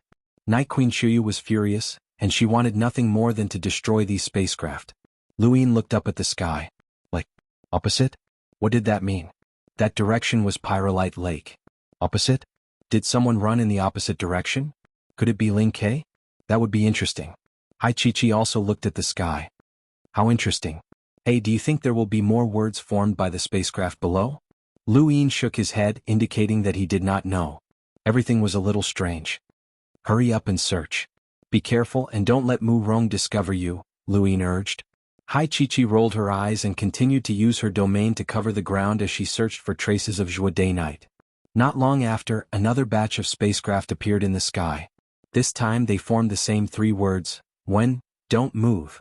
On planet Pyrolite, many limeters stared blankly at the sky. When Chen-Er and the others saw this and immediately stopped. At this point, they were less than 3 hours away from Pyrolite Lake. Suddenly, another batch of spacecraft appeared in the sky and formed the words, when, do move. When Chen-Er was stunned. What was the meaning of this? When Kitchen was furious. Night Queen Shuyu is despicable. Continue launching the spacecraft. Following that, a very exciting scene played out in the sky. When, don't move. Lake opposite. When, do move. When, don't move. When, move. When, retreat. Bai Yi chase. Countless people watched in a daze as if they were watching a show. Welcome aboard. Stay tuned and subscribe to Han Li's Wuxia Adventures for more thrilling content. Chapter 497. Even Mu Rong was attracted by the commotion. With so many spacecraft performing in the sky, anyone would be attracted to the commotion. Only Ling Ke foolishly focused on one direction and rushed forward without thinking about anything else. He didn't even look up. All of you shut up. Another batch of spacecraft appeared. This time it was from the Sword Sect, and the Sword Sect could not bear to watch any longer. The One family and the Day-Night clan were competing in the number of spacecraft, but from the Sword Sect's point of view, they were being ridiculed. They were great powers on the same level, so how could they be ridiculed? However, the One family had gotten off to a good start. Over the next period of time, spacecraft constantly formed words in the sky to guide the various limeters and help them avoid danger. Planet Pyrolite's skies were bustling with activity, and the number of spacecraft rapidly decreased. Suddenly, North Castle Weave, Frostwave Weave, and the surrounding weaves received a large number of orders to purchase personal spacecraft. Even the Great Yu Empire received a large number of orders. The Great Yu Empire's finance minister, Gavin, was delighted, and he ordered people to send the obsolete spacecraft that the Great Yu Empire had accumulated over the years to North Castle Weave to be sold off.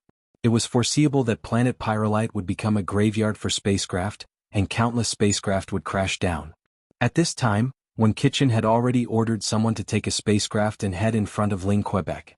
He planned to stop him and tell him that he was running in the wrong direction. When Chen-Er and the others had already received a warning, so they did not approach Pyrolite Lake. As long as they brought Ling Ke to Pyrolite Lake, it would belong to the Wen family. Although Night Queen Xiuyu continued to launch spacecraft and form confusing words, Wen Qin'er was determined not to move. Someone from the Wen family had already reached planet Pyrolite and informed her of the situation. Wen Qin'er cursed Ling Ke to death in her heart as she had almost been tricked. The Wen family had sent at least 30 people to stop Ling Ke on planet Pyrolite, and they hoped that they would succeed. Lu Yin watched a great show, but after a while he lost interest. Someone had a brainstorming idea that there would be countless spacecraft forming words. One day later, Ling Ke finally felt that something was wrong and stopped. Why hadn't he reached Pyrolite Lake yet? Around him, dozens of cultivators from the Wen family were engaged in a fierce battle with the cultivators that the Day-Night clan had sent out to stop him. They were afraid that Ling Ke would discover them and find Pyrolite Lake. Ling Ke turned on his detector, hoping to find a nearby pyrolite mine. If there was a pyrolite mine, then there should be people there. He ran in a different direction. Although it was also wrong, at least it was not the complete opposite. More importantly, there were cultivators from the Wen clan in that direction. Furthermore, Ling Ke saw various words formed by spaceships in the sky. What was going on? Wen Kitchen heaved a sigh of relief, as Ling Ke had finally realized that something was wrong. Wen Kitchen felt extremely tired, even more so than when he had fought with Night Queen Xiuyu. Lu Yin and Hai Chi-Chi were already very close to Pyrolite Mountain. They had been searching for Zhuo Day-Night for more than a day, but they still hadn't found her. If they got any closer to Pyrolite Mountain, they might be discovered by Mu Rong, but Lu Yin couldn't give up. Chi-Chi, let's keep going. Okay, wait, what did you call me? Call me Sister Chi, said Hai Chi-Chi. Freedom and play, Lu Yin said indifferently. Hai Chi-Chi obediently continued to release her domain to search for Zhuo Day-Night.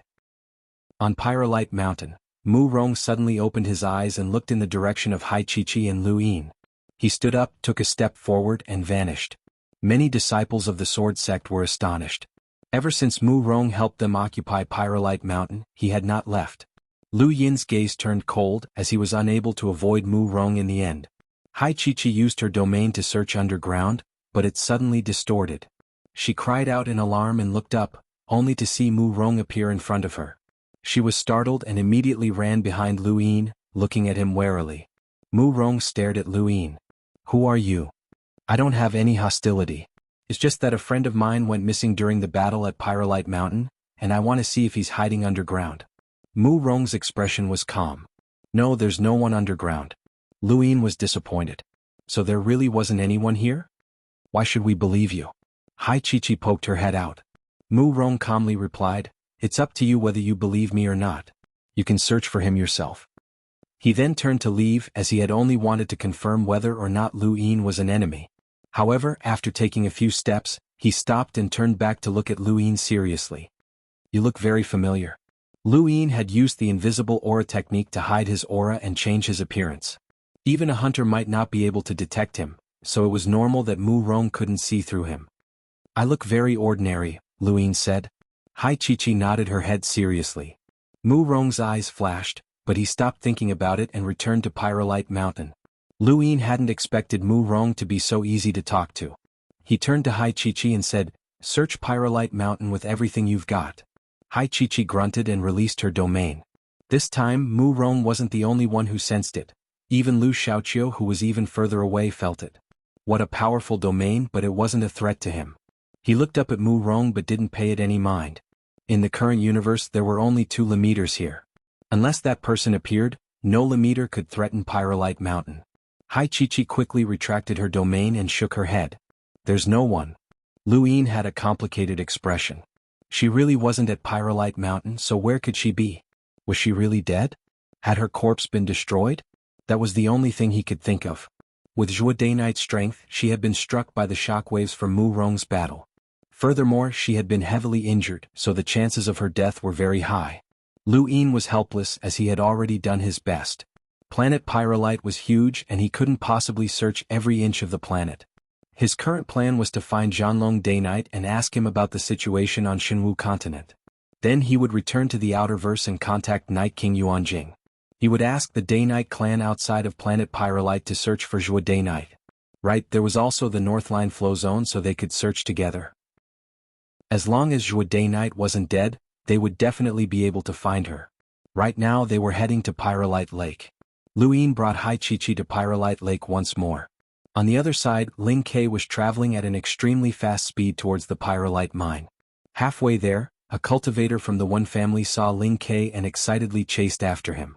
Ling Ke glanced at him and then left without paying him any mind. In outer space, when Kitchen had almost smashed his spacecraft. This was what he was most worried about. No matter how many people he sent to search for Ling Ke, they might not be able to find him.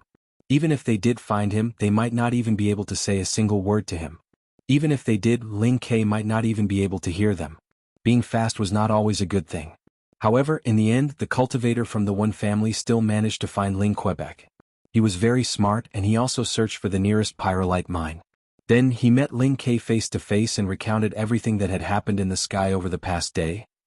Ling Ke was stunned when he heard this, as he had never expected that the words in the sky would appear because of him. He did not know what to do and he had actually gotten lost. At this moment, the One family launched another batch of spacecraft into the sky. This time, the designs of these spacecraft were old, and it was obvious that they had been hastily put together. They formed the words "Lake" here. Ling Ke pursed his lips, his thoughts complicated. However, before he could set off, another batch of spacecraft appeared in the sky and formed the words "Lake" here. This time there was a difference in their directions. Generally speaking, they were all in the south, but one was in the southeast while the other was in the southwest. Ling Ke was stunned. Where was it? Soon after, another batch of spacecraft was launched, but they did not form words. Instead, they formed arrows that pointed in a certain direction. Then, batch after batch of spacecraft formed arrows to indicate their direction. Ling Ke stared blankly as there were already more than 10 arrows. Which one was the real arrow? He grabbed the cultivator from the One family, feeling flustered and exasperated. Where is Pyrolite Lake? The cultivator from the One family was also dumbfounded. How would he know? He only knew that it was in the south, but he could not pinpoint its exact location. In outer space, when Kitchen was furious. The Day-Night clan was despicable and shameless, and they had actually mixed up the directions. Mira was also helpless. Fortunately, at least Ling Ke knew that he had gone in the wrong direction. The worst that could happen was that he would search in different directions. Ling Ke had also thought of this and he did the same thing. He covered his head and started running towards the south. He wanted the Day-Night clan to pay the price. Night Queen Chuyu was helpless. She had tried her best, but Ling Ke would definitely find Pyrolite Lake in the end. He was not stupid and a fierce battle was unavoidable. Outside Pyrolite Lake, a desolate figure appeared, her long black and white hair fluttering in the wind. A Day-Night clan member saw the figure and immediately stepped forward to shout, "Zhua Day-Night, why did you only appear now?" The figure was Zhua Day-Night. The battle at Pyrolite Mountain had sent her underground, but fortunately she had not been completely struck by the shockwaves. She had managed to escape and find a place to recuperate. She had only come here because she had seen the words. Actually, when Luin had gone to Pyrolite Mountain for the first time, he had only needed to run a little further south to find Zhua Day-Night. It was a pity that he had missed her. Zhua Day-Night glanced at the man and then indifferently walked towards Pyrolite Lake. The man snorted. Welcome aboard. Stay tuned and subscribe to Han Li's Wuxia Adventures for more thrilling content. Chapter 498. Before Ling Ke could reply, Zhanlong Day-Night threw a punch at Ling Quebec. What nonsense are you spouting? The Day-Night clan doesn't need to wag their tails and beg for mercy. Zhanlong Day-Night's fist transformed into a gust of wind that could be seen with the naked eye as it smashed into the ground, but Ling Ke easily dodged it. He then raised his hand, causing his K's mighty slash to pierce through the void and disappear. Zhanlong Day-Night's expression changed as he clashed with Ling Ke's fists. In that instant, the void distorted as layers of shockwaves spread out in all directions with Zhanlong Day-Night at the center. His K's mighty slash pierced through the void and headed straight for Zhanlong Day-Night, but it was obstructed by the shockwaves midway, causing its might to greatly decrease. Even though it was still able to draw a line of blood, it was unable to deal much damage to Zhanlong Day-Night. This was the method Zhanlong Day-Night had come up with to deal with K's mighty slash. Lu Xiaoqiu used the second sword to form a defense, switching between offense and defense. He could do the same. When he punched himself, the force generated was enough to form a defensive shockwave. Ling Ke was surprised. Interesting. Night Queen Yanqing was cursing Zhanlong Day-Night's stupidity, but she did not hesitate in the face of battle. Her purple eyes flickered as she suddenly shouted, "Brother Ling." Ling Ke reflexively looked at her and met her purple eyes. In an instant, the soles of Ling Kei's feet turned into stone, and the stone quickly spread out. This was Night Queen Yanqing's innate gift, purple eyes which could turn everything into stone. Ling Kei's eyebrows twitched as his body suddenly trembled. Following that, a second Ling Kei appeared. This was a spirit clone, and the petrified Ling Kei gradually disappeared. Miss Yanqing, you've gone too far. Ling Kei's tone turned cold. He had been ambushed. Night Queen Yanqing felt bitter as her Night King's body and battle force erupted. I'm sorry, Brother Ling. I didn't want to, so please don't blame me. With a whoosh, Zhanlong Day Knight swept past Night Queen Yanqing and punched out at Ling Quebec. Ling Kei's mighty slash flickered as he slashed out horizontally. Thunder accompanied the explosion of sound waves as it tore open a giant spatial tear in the void. It was as if a black slash had traveled across the entire Pyrolite Lake. Zhanlong Day Knight twisted his body and dodged the attack. He then lashed out with a kick at Ling Quebec. At the same time, Night Queen Yanqing attacked from another direction. Ling Kei's mighty slash spun rapidly around his body, allowing Zhanlong Day Knight and Night Queen Yanqing to attack him. The ground was instantly shattered, and the three of them were smashed into the ground at the same time. Terrifying waves of air surged upwards, sweeping the ground high into the sky. Zhanlong Day Knight and Night Queen Yanqing immediately leaped out of the ground. The next moment, all of the surrounding Day Knight clan members simultaneously attacked the ground. The Day Knight clan wanted to use their combined strength to defeat Ling Quebec. In outer space, Night Queen Shiryu stared at the screen. Would this be useful? When Kitchen frowned. Ling Kei had been too careless. The Day Knight clan was no weakling, and every Day Knight clan member had mastered a battle technique that had a certain degree of effectiveness against spiritual force attacks. So many Day Knight clan members had attacked at the same time, but they did not expect to cause any harm to Ling Kei's body. Their goal was to attack his spiritual force. This was also the reason why the Day Knight clan had not been able to cause too much damage to Pyrolite Lake even though they had attacked together. Although their attacks did not seem to be very destructive, they were actually very damaging to one's spiritual force. After the first round of attacks, many of the Day Knight clan members were panting heavily. Zhanlong Day Knight clenched his fists tightly, as this was the first time he had ever bullied someone with so many people. It made him sullen, but there was nothing he could do about it. He could not defeat Ling Kei in a one-on-one battle. Night Queen Yanqing looked on expectantly, hoping that Ling Kei would not be able to hold on. However, reality disappointed them. Ling Kei slowly walked out of the ground, and his face was terrifyingly gloomy. Beads of sweat dripped from his forehead. The Day Knight clan's first round of attacks had not been completely ineffective. He had felt a little dizzy, and this had further enraged him. Ling Kei raised his head and swept his cold gaze across the Day Knight clan members. Do you all want to die? Night Queen Yanqing's heart skipped a beat. Everyone retreat. Zhanlong Day Knight growled and punched Ling Quebec. Ling Kei's body trembled, and he leaped up with his Kei's mighty slash. A crack extended through the void and eventually tore through the sky. Zhanlong Day Knight fell to the ground with a loud thud as he bled profusely. Ling Kei looked around and his Kei's mighty slash disappeared. The next moment, more than 10 Day Knight clan members had their necks ripped apart, and they were instantly killed. Night Queen Yanqing's eyes narrowed, and she hurriedly tried to escape. Ling Kei's eyes narrowed, and his Kei's mighty slash appeared and then disappeared as he stabbed it towards Night Queen Yanqing. Night Queen Yanqing felt her scalp go numb. Brother Ling, please have mercy. Ling Kei's gaze was cold and arrogant. Even though he was a little narcissistic and lecherous, he was still Ling Kei, one of the 4 unequaled Lemeters. He was also a super genius of the Lingling clan, and he would not tolerate any humiliation. He was infatuated with Night Queen Yanqing's respect and worship for him, but the battle just now had crossed his bottom line. She had to die. Powerhouses all had their own bottom lines, and those who crossed them were nothing more than wild beasts. Night Queen Yanqing truly felt the threat of death looming over her. She would fall under his Kei's mighty slash in 3 seconds at most. 1 second, 2 seconds. On the 3rd second she suddenly made a move and grabbed Zhuo Day Knight, using her as a shield. Zhuo Day Knight had participated in the previous attack, and the moment Ling Kei revealed his killing intent, she knew that she would die without a doubt. Zhuo Day Knight's face turned ashen when she was grabbed by Night Queen Yanqing. It was time to end this. Kei's mighty slash appeared in the void and pierced towards Zhuo Day Knight's forehead. Ling Kei showed no mercy and his gaze was icy cold. Night Queen Yanqing hid behind Zhuo Day Knight, her face deathly pale.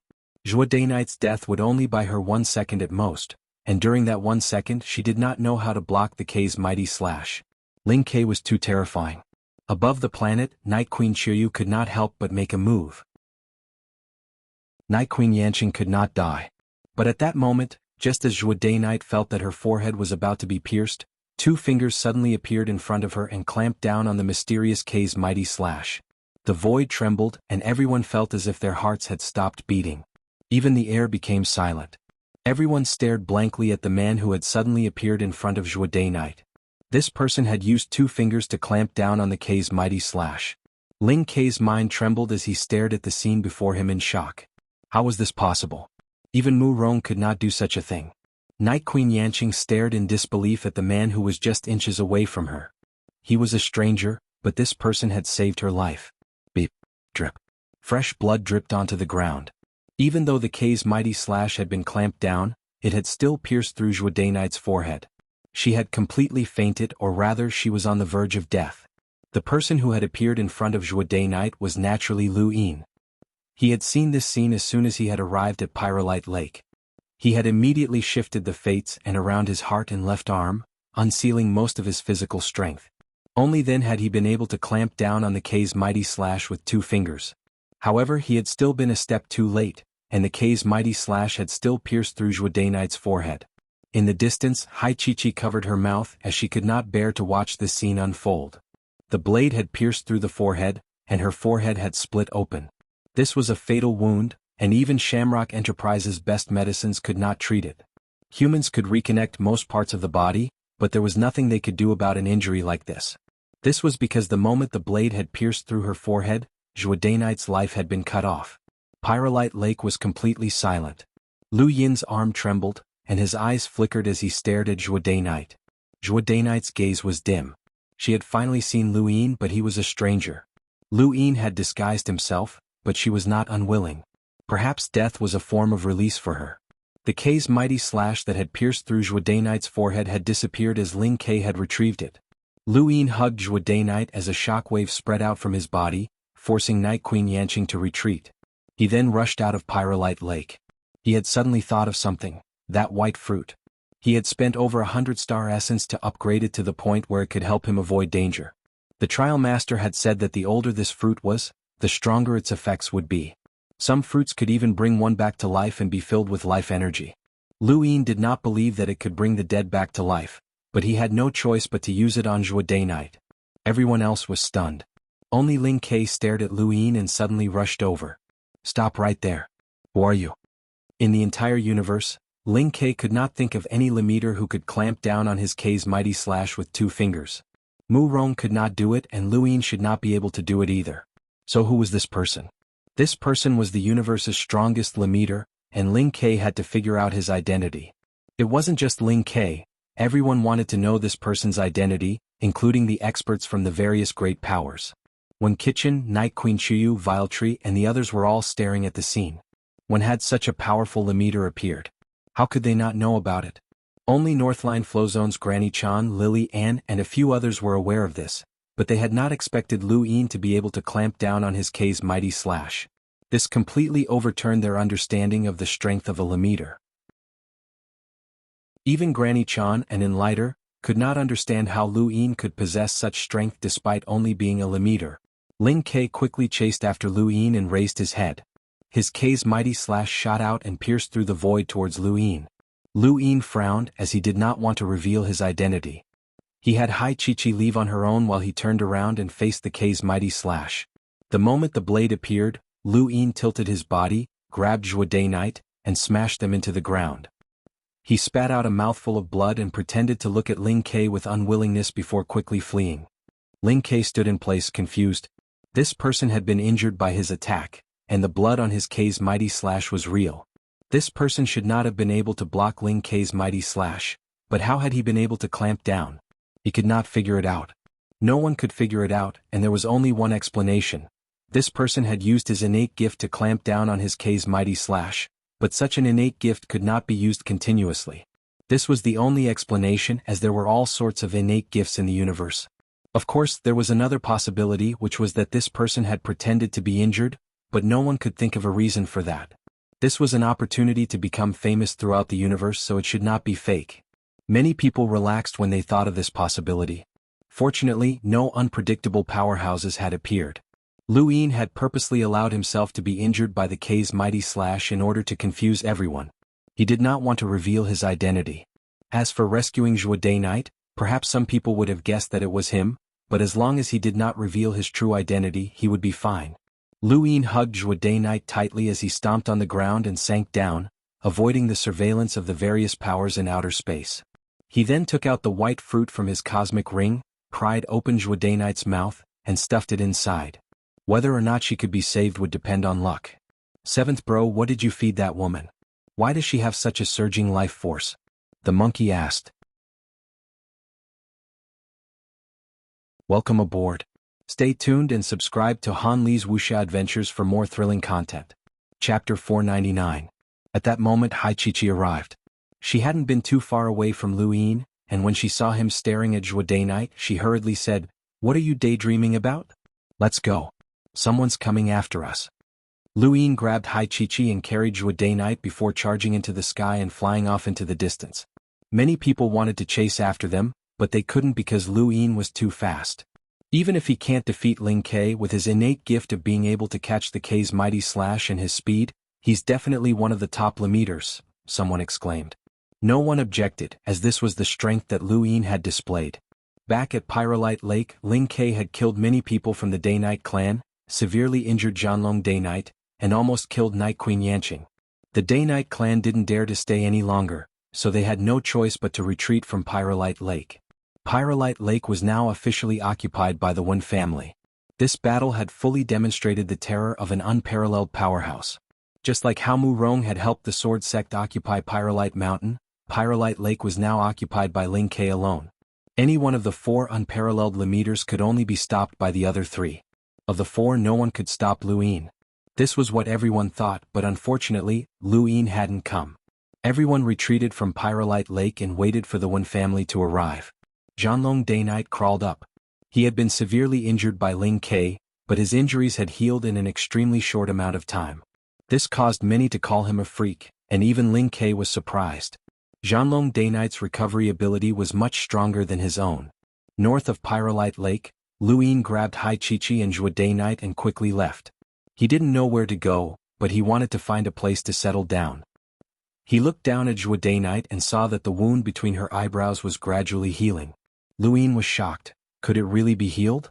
This was inconceivable, as this was a fatal injury. Hai Chi cried out, "She's not dead." Lu Yin looked up in front of him. With his current speed, even Ling Ke couldn't catch up to him. He had been running for half a day, so he should be quite a distance away from Pyrolite Lake. If he didn't use his current speed, he would need a few days to cover this distance. In other words, if he had headed northeast, he would have reached Pyrolite Mountain. This place looks very familiar. Hai Chi was surprised. Lu Yin looked at the mountain range in front of him and his eyes flashed. This was the mountain range that many cultivators had fought over when they had first landed here. In the end, Lu Yin had snatched it and gifted it to the Northline Flow Zone, but he had never thought that he would end up back here. This mountain range was directly north of Pyrolite Lake, which meant that this mountain range, Pyrolite Mountain and Pyrolite Lake formed a triangle. He didn't think too much about it, but he felt that the Zhuo Day Knight in his arms had become a little strange. How should he put it? From the very beginning, Zhuo Day Knight had given him a very unreal feeling. There was an illusory feeling of confusion. It was as if he wasn't hugging Zhuo Day Knight, but Zhuo Day Knight was in his embrace. Lu Yin and Hai Chi returned to the mountain range, and under the puzzled gazes of Northgate Gang and the others, they blasted a hole in the ground. Lu Yin hurriedly put Zhuo Day Knight down and looked at her in amazement. At this moment, Zhuo Day Knight's hair had changed color. It had turned a grayish silver, and her entire body was enveloped in a layer of white light. The white light was gentle, but it was ancient and full of vicissitudes, as if it had transcended countless years. Ling Ke hadn't been able to experience that strength because he had been too far away, but he knew that it was terrifying. Could that strength have clamped down on his K's mighty slash? Ling Ke was at a loss.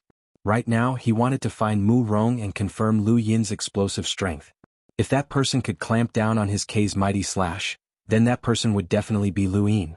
His injuries from the K's mighty slash had been an act, but if he couldn't, then that meant that a strange powerhouse had appeared on planet Pyrolite. Atop the mountain range, Lu Yin had been waiting beside the cave for a few days now.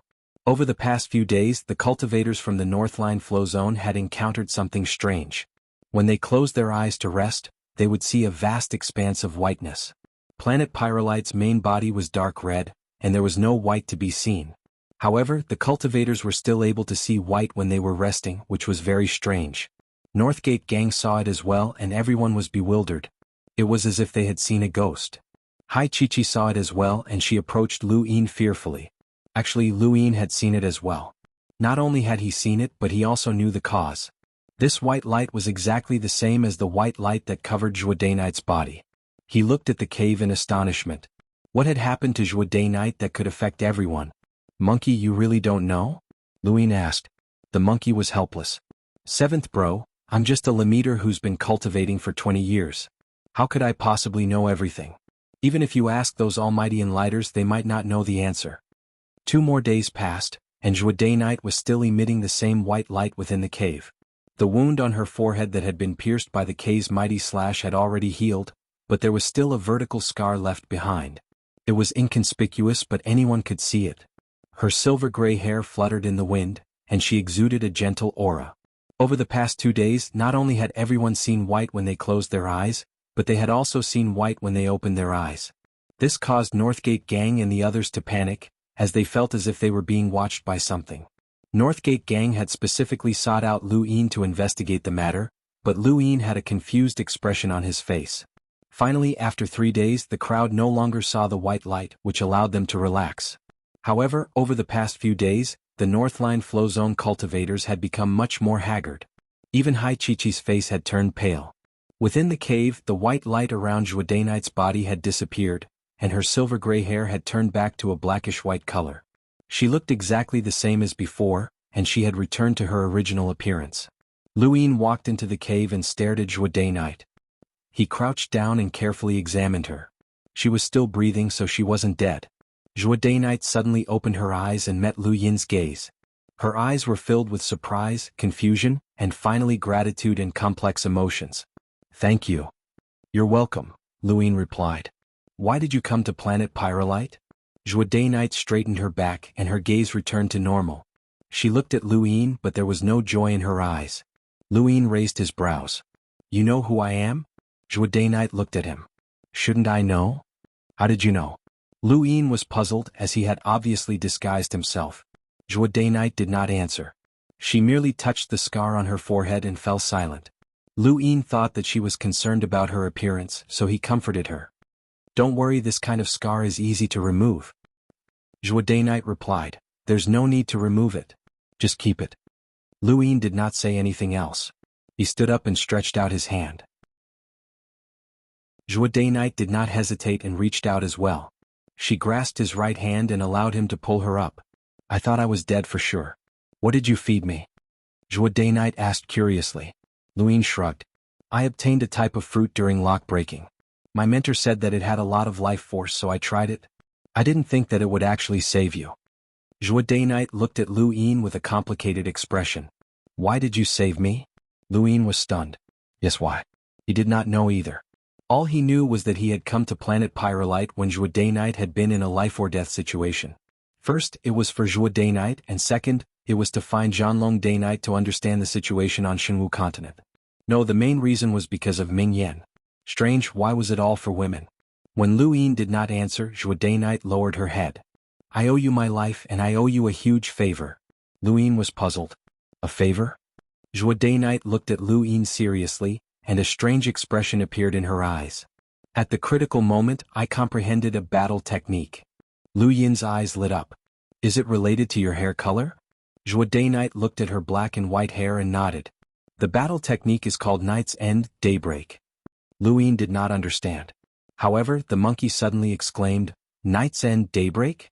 Isn't that a battle technique that shocked an entire era in ancient times? Lu Yin was shocked. It had shocked an entire era. Night's End, Daybreak is an inherited battle technique of my Day-Night clan's Day King. It's a pity that no one else comprehended it after the Day King passed away. I never thought that I would be the one to comprehend it at the critical moment, Juade Knight said with a complicated expression. I'll add another chapter at 2 p.m. Thank you all for your support, thank you.